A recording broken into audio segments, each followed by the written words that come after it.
What is up, guys, and welcome back to the channel. My name is Travis. Of course, you're watching TWA Motorsports, and welcome to a smoking hot garage.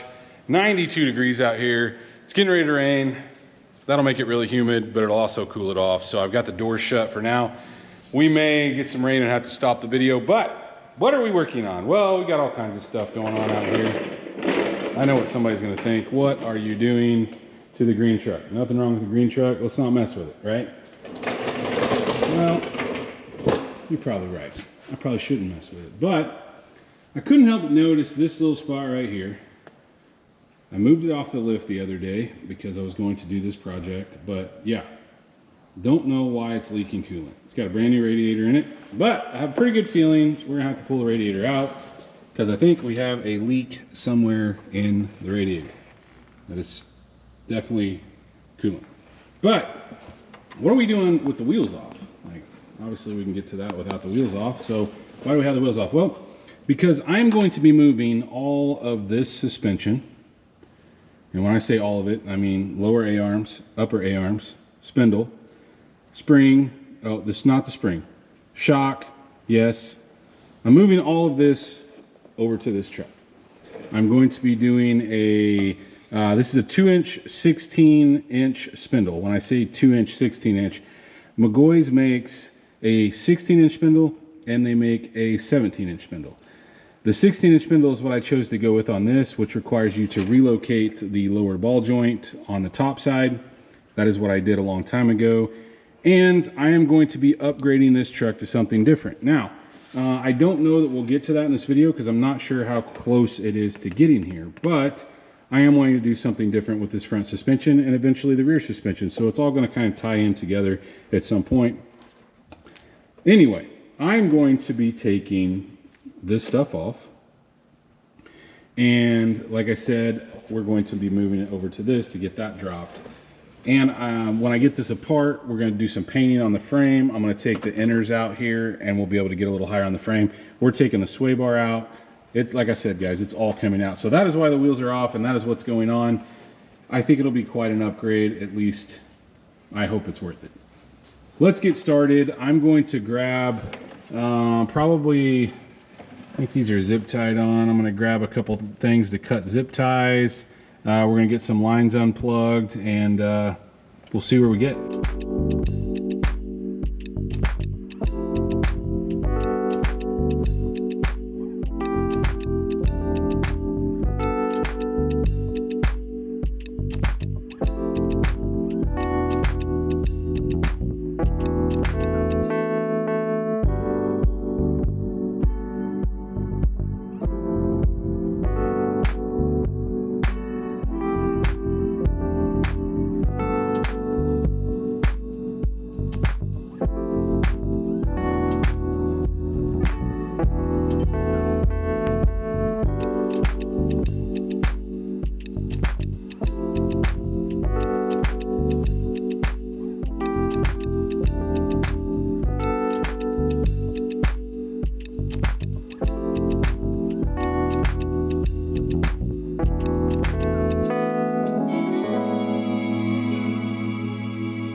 You can see at this point we got the spindle off, got the outer tie rod off.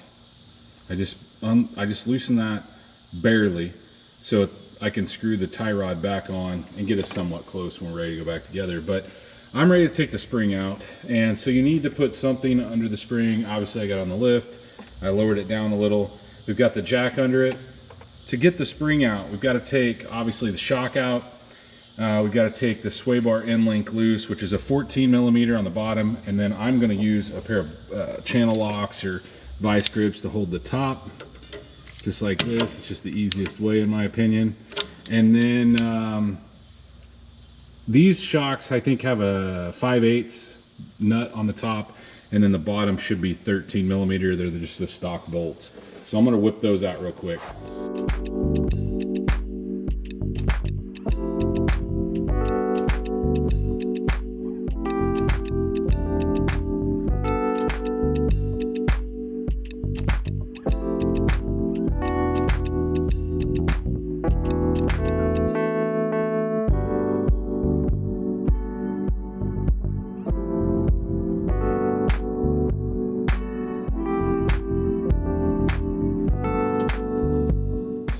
Once we get the shock out, sway bar end link loose, we're going to carefully lower the pressure off this, and that A-arm is going to start to roll under, relieving the pressure off the spring. And just be careful. Once you get the A-arm down, it'll get to a point where it won't go down any further. So as you can see, we're completely out from under it. So what we'll do is we'll put our foot on here, try to push it down a little bit. There we go. And the spring is out. Now, this spring will not be reused in the red truck. I'm actually going to probably cut the stock springs on it, but I could sell these. These are 3-inch drop springs.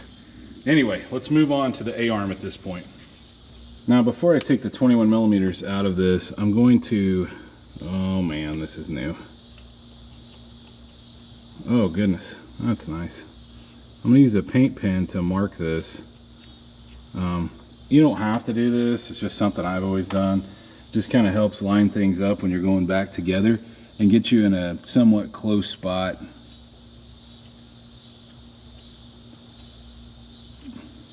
And I mark both the front and the rear.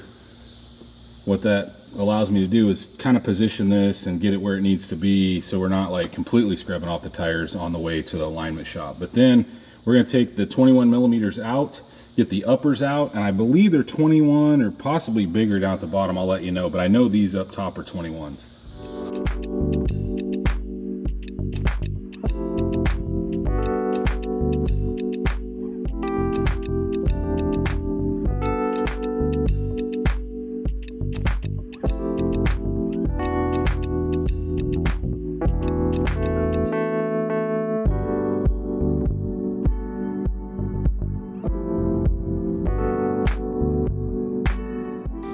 I don't know if you noticed, but I kind of bent this out a little bit to make it easier going back together with what we're doing next. And these are 18 on the inside. The bolts should be going, the head of the bolt should be up here. And obviously the thread should be pointing back, but sometimes if you've had it taken apart before, some people don't put it back together the correct way. I say 22. Front is 18, back is 15/16, which is probably a 23. But the only thing that I have that's similar in size is the 15/16. So that's what I'm using. And we'll get these two out, front and back, same deal, 18 on the front, 15/16 on the back. Once we get this out, we'll have the A-arm out of the way, and the last thing we'll have to attack will be the sway bar. It's getting bare down here. Last thing we need to do is we need to take the two 10 millimeters out. Ooh, they're gonna be snug.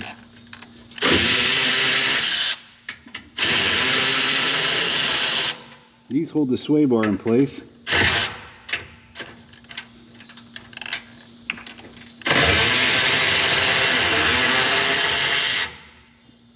Obviously I've got it hooked on the other side, but I think that's all I want to take out. There's a few other things that I may take out off camera. I'll show you that before we end this out. But let me go get the other two 10 millimeters out of this thing, and we'll be finished with all the hard parts we're taking out. The last couple things I did off camera were I took the clips that hold the inner fender liner in. You can see we've got it out of place, and that'll give me a little more room to do some painting, because like I said, we're going to be doing some painting on this thing. And honestly guys, I'm wondering if my leak is actually in my, oh it is, it's in my tank. That's the that's not even coolant, that's the, I must have put orange windshield wiper fluid in. Okay, well that's not a big deal, and honestly pretty easy to replace if I decide to do that, since we've got the inner fender liner out. But that's good. I'm glad, because I put a new radiator in this thing when we did this engine swap, which at some point will be coming out. But yeah, I put a new radiator in this thing, basically all new parts. But so I took the inner fender liner out, I took the bump stop off, which was a 9/16, it was an aftermarket bump stop, and then I took the 13mm out of the hard line right there.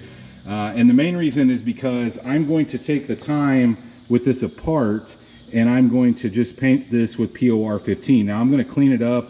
I'll probably do the cleanup off camera and the paint, because you guys have seen me paint multiple times with POR 15. I did do some of the inner side of this when I had the motor out, just to kind of clean it up and make it look a little nicer. I mean, look, it's never going to be perfect show car, because I do drive this thing. I know it doesn't seem like it, but I do. But I got this out on both sides, the brake line out on both sides, which is why I kind of let this, this isn't really tight, but I'm gonna be replacing that when we go back together as well. And then I'm not sure if the bump stops are gonna work with the new setup. So we've got this thing completely finished or torn apart. Let me turn my light off because that's gonna blind me. But we got it torn apart, and so you're just gonna have to stay tuned to see what we have planned for this thing. Like I said, I took all that stuff off because I'm going to be using all of the stuff we removed on the shop truck so we can get it down low. I'm not gonna be using, I can't use the springs, because on an extended cab, you get an additional inch of drop. Those are 3-inch drop springs, so that would be 4 inches of drop in the front, plus the 2-inch spindle.